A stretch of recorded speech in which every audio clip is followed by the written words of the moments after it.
नमस्कार, मी राजेंद्र कुमार शिंदे. वेजेंद्री न्यूज चॅनलमध्ये आपलं स्वागत. पाहूया ठळक घडामोडी. चिपळूणच्या 160 कोटींच्या ग्रॅव्हिटी पाणी योजनेसाठी चिपळूण नगर परिषदेच्या नगरसेवकांनीही प्रयत्न केले असल्याचे माजी नगरसेवक विजय चितळे यांनी पत्रकार परिषदेमध्ये सांगितले. यावेळी भाजपा महिला राज्य उपाध्यक्षा चित्रताई चव्हाण, शहर अध्यक्ष श्रीराम शिंदे तसेच भाजपाचे पदाधिकारी उपस्थित होते. नेमके काय म्हणाले चितळे पाहूया.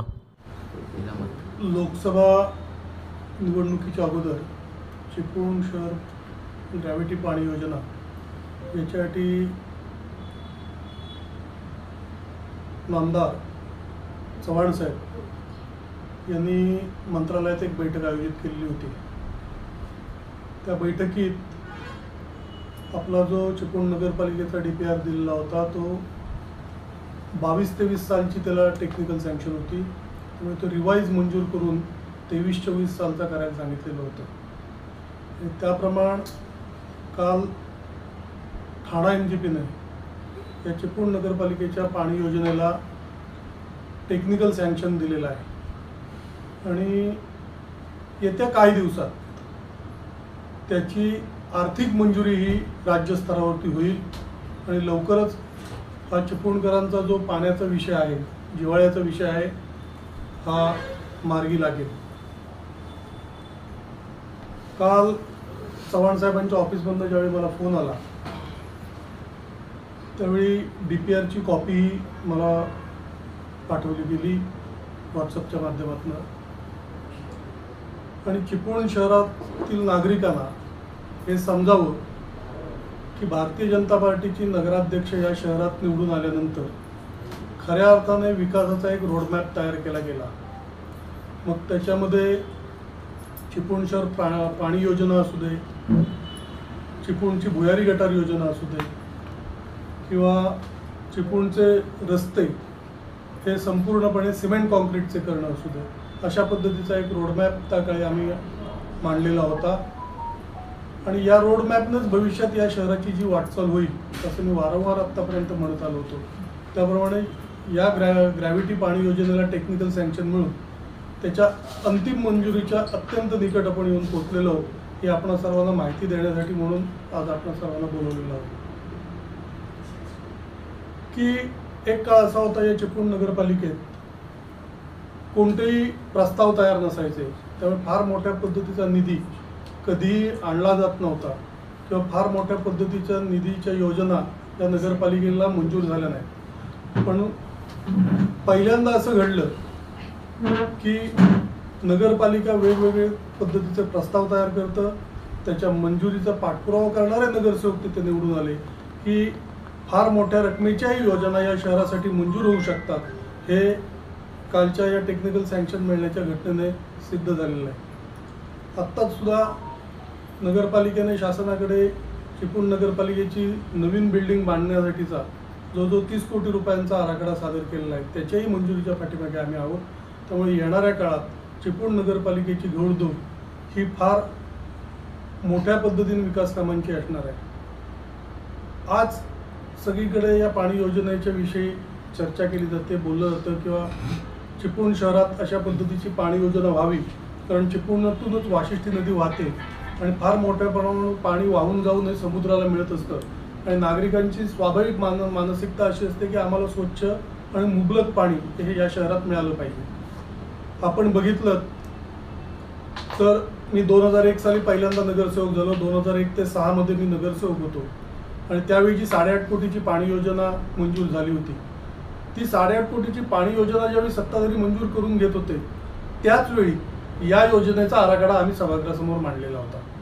आता त्या काळाचे काही पत्रकार त्यावेळी सभागृहात असणारे भागवत सारखे होते, त्यांना माहिती किंवा सतीश कदम सारखे होते. त्यावेळी बहुमताच्या जोरावर तो विषय पाठीमागे ढकलला गेला आणि चिपळूणकरांच्या माथी 8.5 कोटीची पाणी योजना मारली गेली. त्या योजनेवर जवळजवळ 17 कोटी रुपये नंतर खर्च झाले पाणी योजनेवरती, परंतु चिपळूण शहरकरांची पाण्याची तहान मात्र काही भागली नाही आणि इतकी बोगस पद्धतीची योजना त्यावेळी आखली गेली. तरी 2006ला जी नवीन बॉडी आली आणि त्याच्यानंतर राजू भागवत शिवसेनेचे हे ज्यावेळी नगरसेवक झाले, स्वीकृत नगरसेवक म्हणून झाले होते, त्यांनी हेच माझ्याजवळचे कागद घेऊन त्या गोष्टीचा पाठपुरावा केला होता आणि तत्कालीन जलसंधारण मंत्री अजितदादा कडे त्यांच्या दालनात या संबंधात मिटिंगही झालेली होती आणि ही मिटिंग झालेली असताना वाघरचे आमदार भास्करराव जाधव यांनी या योजनेला मोठ्या प्रमाणावर पाठिंबा दर्शवला होता.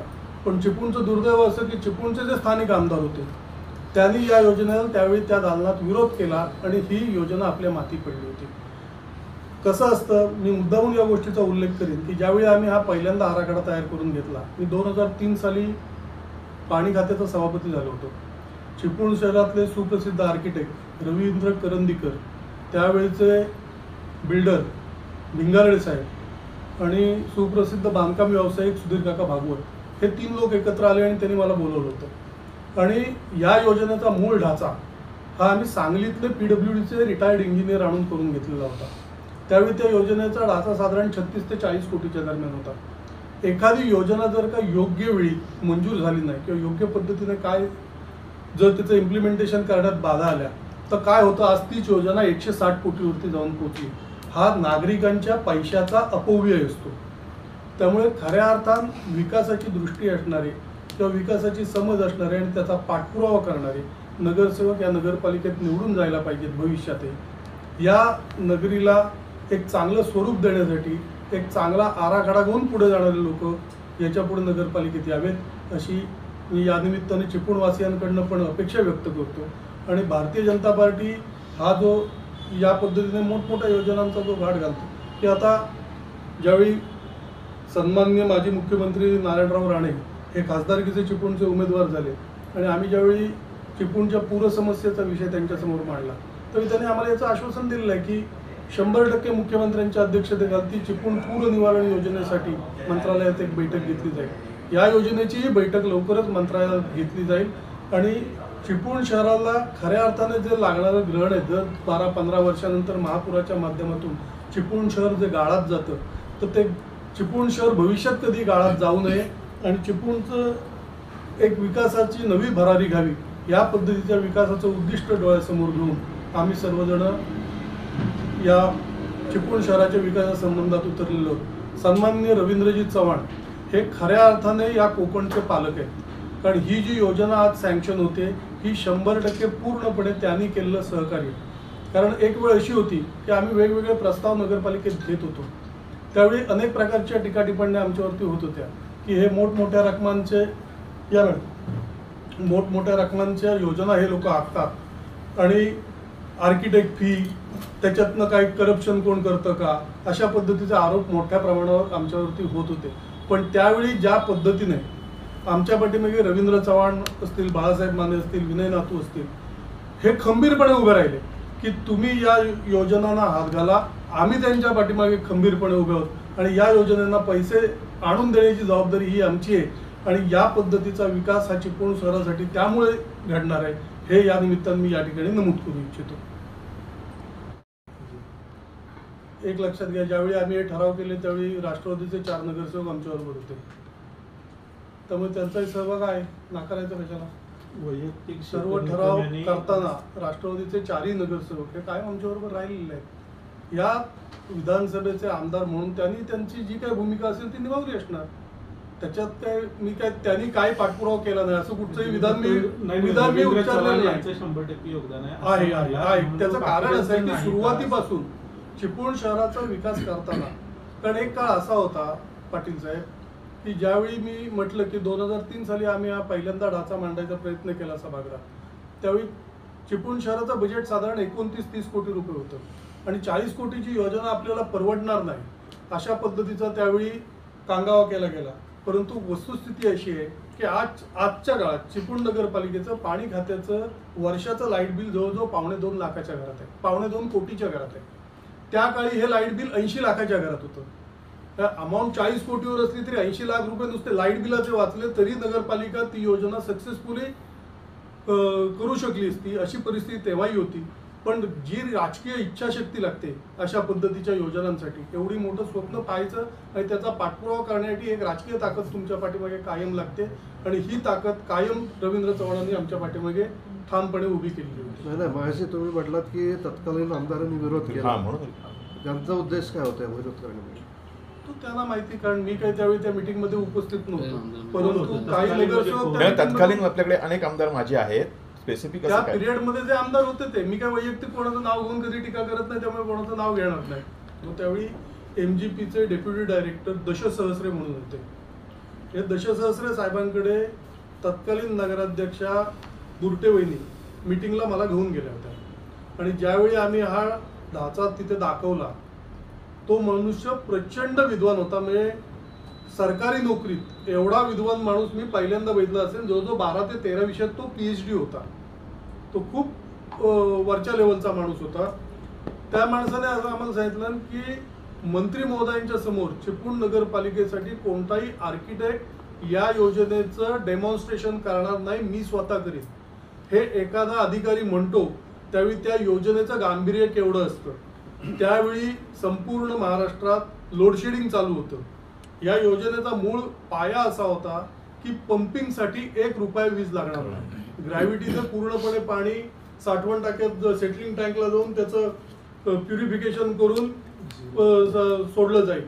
त्यामुळे या योजनेचा मूळ ढाचा असा होता की 1 रुपया वीज खर्च होणार नाही. त्यामुळे त्या माणसाने पहिल्यांदा असं म्हटलं की हा महाराष्ट्रासाठी पायलट प्रोजेक्ट आहे की अशा पद्धतीची योजना अख्ख्या महाराष्ट्रात कुठेही इम्प्लिमेंट झालेली नाही. आणि त्यामुळे त्याचं डेमॉन्स्ट्रेशन करायला स्वतः दशसहस्रेंसारखा फार मोठा अधिकारी तिथे हजर होता आणि त्यांनी स्वतः डेमॉन्स्ट्रेशन केली. तुमच्या माहितीसाठी सांगतो, 2016 साली पहिल्यांदा नगरपालिकेने आर्किटेक्ट नेमून खऱ्या अर्थानं नगरपालिकेच्या खर्चाने या गोष्टीचा ढाचा तयार केला. प्रोजेक्ट रिपोर्ट, हा जो पहिला प्रोजेक्ट रिपोर्ट मी तुम्हाला सांगितला 36 ते 40 कोटीचा होता, हा आम्ही 4 लोकांनी केलेला होता, नगरपालिकेने केलेलाच नव्हता. आणि आम्ही तयार केलेला जो ढाचा होता तो ते दशसहस्रे अधिकाऱ्यांना हा एवढा आवडला की तो माणूस स्वतः त्या गोष्टीचं मंत्री महोदयांसमोर डेमॉन्स्ट्रेशन करायला गेला. त्या डेमॉन्स्ट्रेशनला भास्कररावांनी पाठिंबा दिला आणि आपल्या इथले तत्कालीन आमदारांनी विरोध दर्शवला असं मी सांगतो. लक्षात घ्या, 8.5 कोटी, एकदा एक 8.5 कोटीची योजना स्वीकारल्यानंतर लगेच तुम्हाला ग्रॅव्हिटीची योजना मंजूर होऊ शकते का कायदेशीर दृष्ट्या? ऐका ना, ते सगळं साधा विषय. पालिका विषय असा आहे, योग्य विषय योग्य वेळी स्वीकारला गेला नाही तर जनतेच्या पैशाचा चुराडा कशा पद्धतीने होऊ शकतो त्याचं मी हे उदाहरण सांगितलं.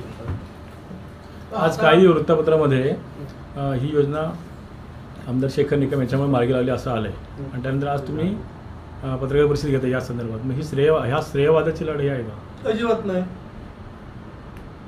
एक लक्षात घ्या, मी पहिल्यांदा सांगितलं त्यांचे 4 नगरसेवक आमच्याबरोबर होते, त्यामुळे ते आमच्या विरोधात असते असं मी कुठेही म्हटलं नाही. परंतु एखादं कार्य पूर्णत्वास जाताना स्थानिक बॉडीने जे काम केलेलं आहे तेही काम कुठेतरी लोकांच्या नजरेसमोर येणं गरजेचं आहे.